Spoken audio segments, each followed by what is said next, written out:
Apakah kalian pernah berpikir nilai dari uang Rp1.000? Mungkin bagi kalian uang Rp1.000 tidak merepresentasikan apa-apa. Tapi bayangkan jika 1.000 orang bekerja sama menyumbang uang Rp1.000 untuk melakukan suatu tujuan tertentu.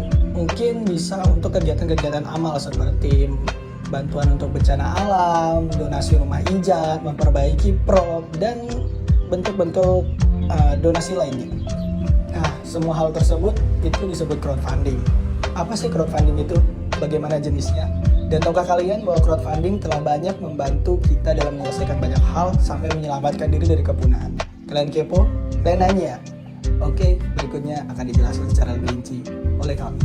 Apa itu crowdfunding? Crowdfunding adalah metode penggalangan modal atau dana melalui upaya kolektif dari teman, keluarga, pelanggan, dan investor individu. Pendekatan ini memanfaatkan upaya dari kelompok besar individu, terutama web online melalui media sosial. Pendekatan ini juga memanfaatkan jaringan mereka untuk jangkauan dan keterpaparan yang lebih besar. Tapi, kalian tahu nggak, crowdfunding nggak cuma donasi aja loh. Kalian tahu nggak jenis-jenis dari crowdfunding? Baik, guys.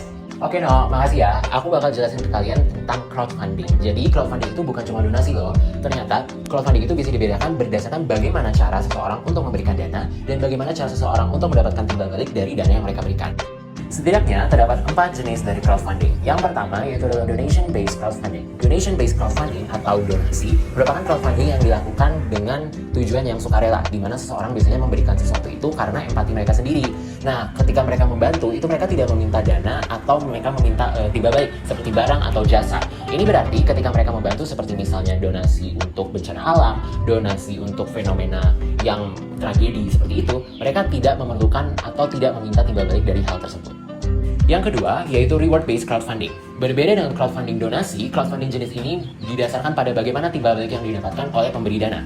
Pemberi dana akan mendapatkan barang atau jasa ketika memberikan dana kepada suatu tujuan tertentu.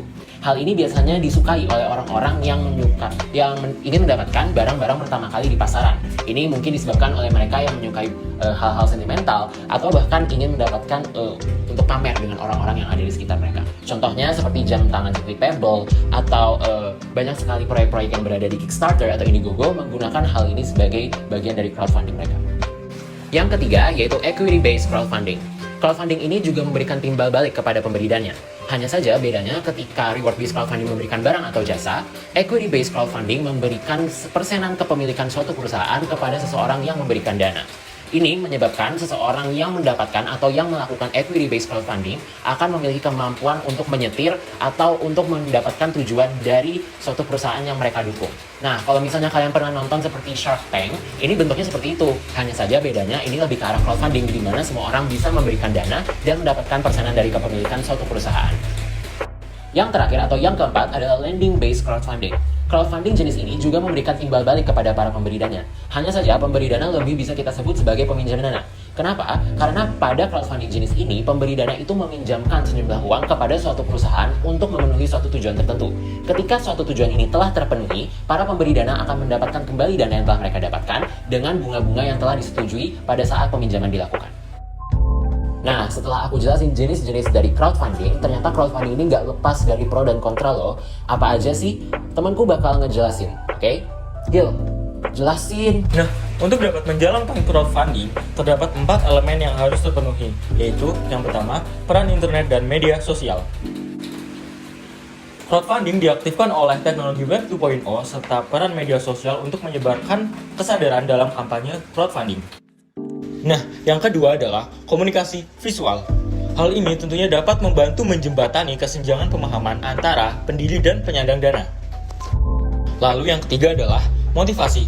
Ini menyangkut inisiatif dari para pendiri untuk memulai sebuah proyek. Nah, lalu yang terakhir atau yang keempat adalah kepercayaan dan transparansi.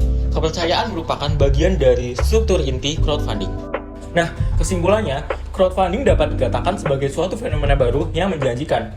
Berasal dari konsep crowdsourcing, crowdfunding merupakan cara alternatif yang semakin populer dan layak untuk mendanai berbagai proyek atau inisiatif kewirausahaan.